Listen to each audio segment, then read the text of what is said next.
Welcome once again to Lehto's Law. Here's Steve Lehto. Crazy story out of Bay City, Michigan. Keith sent it to me. Bay City vascular surgeon pleads guilty to defrauding healthcare providers of $19.5 million from MLive.com. You'd think it would be a little harder to pull this off, but apparently it's not. $19.5 million. What do you hear how he did this? 2.5 years ago, he was indicted by a federal grand jury, but he's now pleaded guilty to running a scheme to defraud healthcare providers out of $19.5 million. He's 59 years old, and he recently appeared before U.S. District Judge Thomas Ludington and pleaded guilty to healthcare fraud. The charge is punishable by up to 10 years in prison, up to 3 years of supervised release, and a fine of $250,000, or twice the amount of pecuniary loss, which I think means he could be on the hook for $39 million. Could be. We'll see. He practiced out of the Bay City Vascular Clinic, which is in Bay City on 15th Street. A grand jury indicted him in June of 2019. According to the agreement that he pleaded guilty to, he began defrauding Medicare, Medicaid, and Blue Cross Blue Shield of Michigan in 2009 by submitting false billings to them. The doctor's fraudulent billings include admissions related to claims for the placement of stents in dialysis patients and for the treatment of arterial blood clots, the agreement states. He admitted to having billed for these things, which he apparently didn't do. He also prepared medical records purporting to document the medical necessity justifying the billing for the procedure he didn't do. The doctor did not, in fact, place those stents. He admitted to billing insurers for services not performed while preparing inaccurate medical records to justify the bogus billings. And of course, calling them inaccurate is an understatement because they were fraudulent. Regarding the blood clots, he admitted to similar misconduct. The plea agreement states that he would describe encountering occluded arteries that would appear to justify him performing arterial thrombectomies, when in fact he never encountered those issues or performed those procedures on those patients. Between the three insurers, he picked up $19.5 million, which he was not entitled to, $14.4 from Medicare, $365,000 from the state portion of Medicaid, and $4.6 million from Blue Cross Blue Shield. And the $14.4 I talked about was actually from the Medicare and federal portion of Medicaid. A condition of the plea agreement is for the doctor to pay restitution to the three entities. So he's got to pay them back, apparently. The scale of the fraud is stunning, and his willingness to illegally enrich himself at the expense of our district's taxpayers and policyholders is egregious, says U.S. Attorney Don Eisen. Brazen schemes like this have no place in our district, and today's guilty plea reflects my office's commitment to holding medical providers accountable when they abuse society's trust by engaging in such misconduct. When the doctor submitted claims for medical services, they were never provided.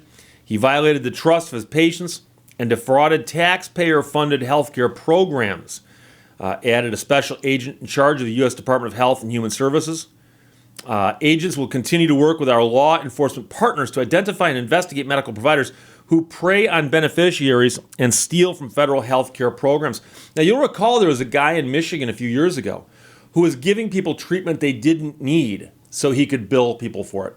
Here, someone is not giving the treatment, but saying they are and billing for it.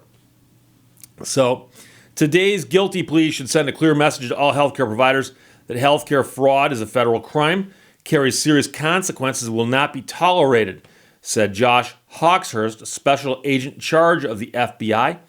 In partnership with federal, state, and private sector partners, the FBI will work diligently to identify these fraud schemes and hold parties who execute them accountable. The judge will sentence the man in September. A civil forfeiture case against about $39 million has been seized from accounts controlled by him. That remains pending. So it does appear that he has money that they might be able to get back. And the forfeiture case here is one that makes sense. The man pleaded guilty to something, and that something involved him taking money wrongly. So it makes sense they should be allowed to get him to forfeit that money. In 2014, the Bay City Times interviewed the man, after USA Today reported he was one of 7 physicians in the country who received more than $10 million for Medicare reimbursements in 2012. He told the Times he's a workaholic. He suffers from too much workahol. I work a lot. I work probably more than surgeons that you meet. And people that I meet, my colleagues, they know it. Also, in a 2014 interview, he said he works 18 to 20 hours per day, 7 days a week, and sees patients every day, adding up to more than 1,600 visits per year. Most of his patients are there on Medicare-related visits, he said. And so he thinks that he could get people to believe that he was a competent surgeon working 20 hours a day, 7 days a week. But he's pleaded guilty to this, and apparently he's got the money that they can get back, which is good. But he's from Bay City, Michigan. And it's up in the Saginaw area. This is Michigan. It's up in this general area. And it's a town that's on Saginaw Bay, so they call it Bay City. Many people will know, of course, there was a band called the Bay City Rollers. And the Bay City Rollers were from Scotland. But they were from Scotland, but they wanted to name their band after someplace in America to give it an American-sounding name. Now, this story has been told so many times in so many different ways that we're not sure how much, if any of it, is still true. But the story is that Derek Longmuir, not the lead singer, but Derek Longmuir, threw a dart at a map of America thinking, if we want to be big in America, we need to have an American-sounding name, and the dart hit Arkansas.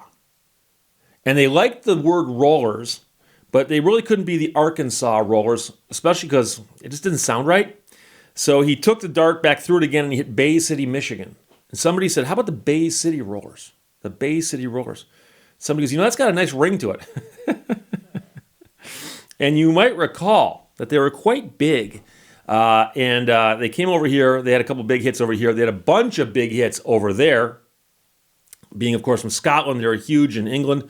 And the Bay City Rollers, of course, had the big hit with Saturday Night. That was the biggie. But they had a few others, and also one called The Way I Feel Tonight. But I remember listening to the Bay City Rollers and seeing them. I think they appeared on the Howard Cosell show. At one point, they're trying to make Howard Cosell the new, Ed Sullivan. That didn't quite work.